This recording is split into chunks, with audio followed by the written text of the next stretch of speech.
Ma voi avete mai assistito al processo creativo di una musica per una spiaggia nera? Salve a tutti bellissimi, io sono Daniele Coppola e sono un compositore di musiche per videogiochi, anche se la storia mi ricorda come Elrond, il bardo errante. E oggi voglio portarvi dietro le note di una musica che sto componendo per Ironshore, la musica di una spiaggia con la sabbia nera. Sigla.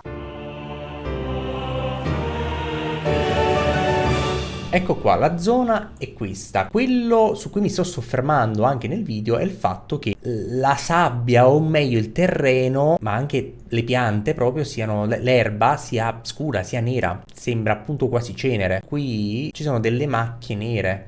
Più avanti c'è proprio una spiaggia della sabbia, mi sa. Ecco, ad esempio qua, guarda, c'è tutta questa parte nera. Però questa cosa qui mi confonde un attimo perché c'è questa... tipo tutta questa sabbia o cenere qui. Vado un attimo ad informarmi, torno subito. A few moments later. Allora, svelato l'arcano. Questa qua è la mappa del mondo di Ironshore. Voi direte perché mi state facendo vedere questa cosa? Perché adesso vi spiego. Allora, questa qui, Black Salt Strand, è la zona che in questo video andremo a musicare. Da quest'altra parte c'è un'altra zona, The Blight, che al momento conosco solo visivamente, però questa zona qui, ora che ricordo, ha della sabbia nera, molto simile a cenere, e la corrente dei venti ha portato e continua a portare la sabbia nera da qui a qui. Motivo per cui troviamo delle zone, soprattutto in riva al mare, dove ci sono queste macchie di sabbia nera. Questa informazione qui in realtà è molto utile perché la prima cosa che proprio mi viene in mente è il rumore del vento che porta con sé questa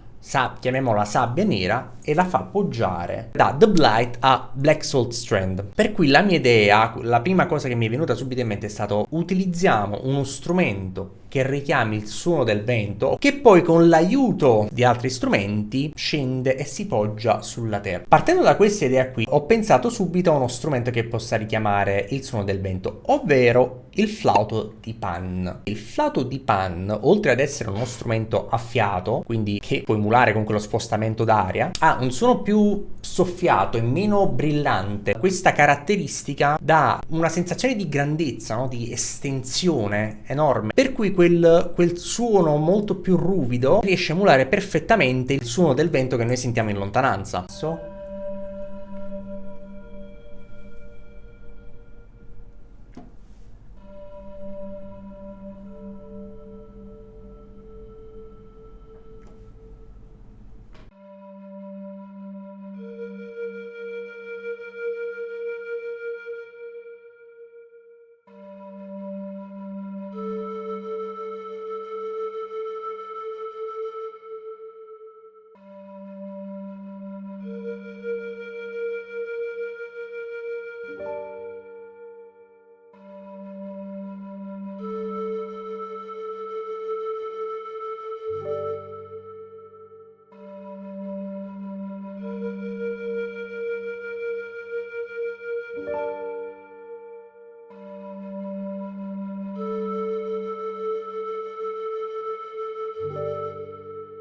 Allora, questa parte qui in realtà mi piace, non è stato esattamente quello che ho detto prima, quindi fare un brano leggermente discendente, cosa che però voglio fare dopo, perché questa fase qui, in cui io riempio lo spazio in cui il flauto si ferma con questo accordo di sol minore con l'aggiunta di nona, mi dà proprio quella sensazione di la sabbia nera che si poggia. E attenzione, non è un accordo pieno, ma è un arpeggio, quindi delicata, si poggia sul terreno. Ok, proviamo ad aggiustare questa parte.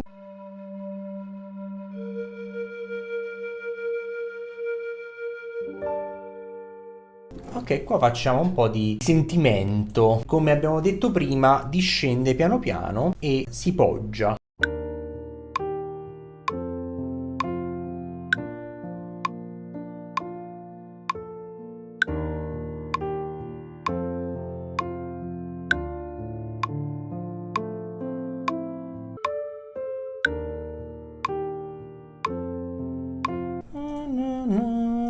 Sì, mi piace. Perché è discendente.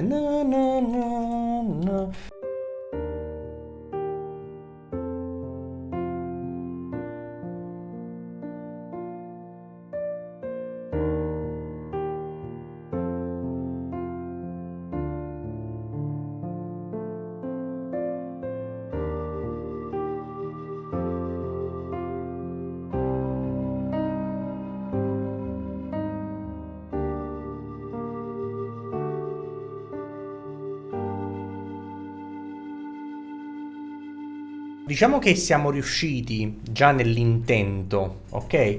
Però chiaramente la colorerei un po' e andrei ad aggiungerci viola e violino.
Proviamo a spostare tutto più in alto.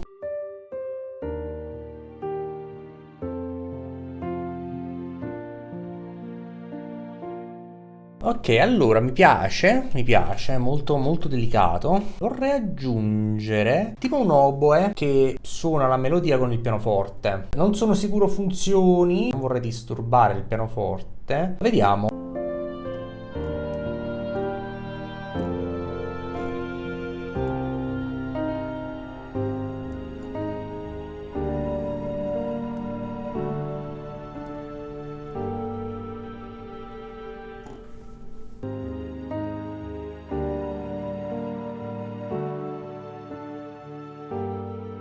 Loop qui non mi convince tantissimo.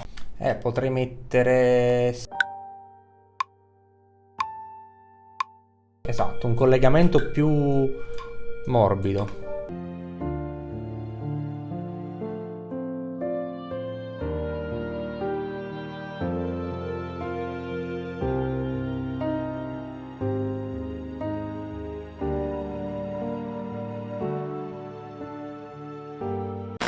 Ok, facciamo così, al momento fermiamoci, mandiamo il brano al cliente, vediamo cosa ne pensa e valutiamo dopo se aggiungere qualche altra cosa. A few moments later. Ok, abbiamo ricevuto i feedback e sono stati molto molto positivi. Siamo riusciti con veramente una manciata di strumenti a centrare il punto. Prima di ascoltare il brano finale sulle immagini del gioco, vi invito ad iscrivervi al canale e attivarvi la campanellina per non perdere i prossimi contenuti. In più vi ricordo sempre che se andate nella descrizione del video troverete il link che vi porterà direttamente al form per iscrivervi alla mia newsletter e se lo farete in regalo riceverete Into the Dungeon Rise of the Dragons, un album fantasy di 5 tracce che potrete utilizzare ed analizzare in qualsiasi vostro progetto. Adesso via con la musica.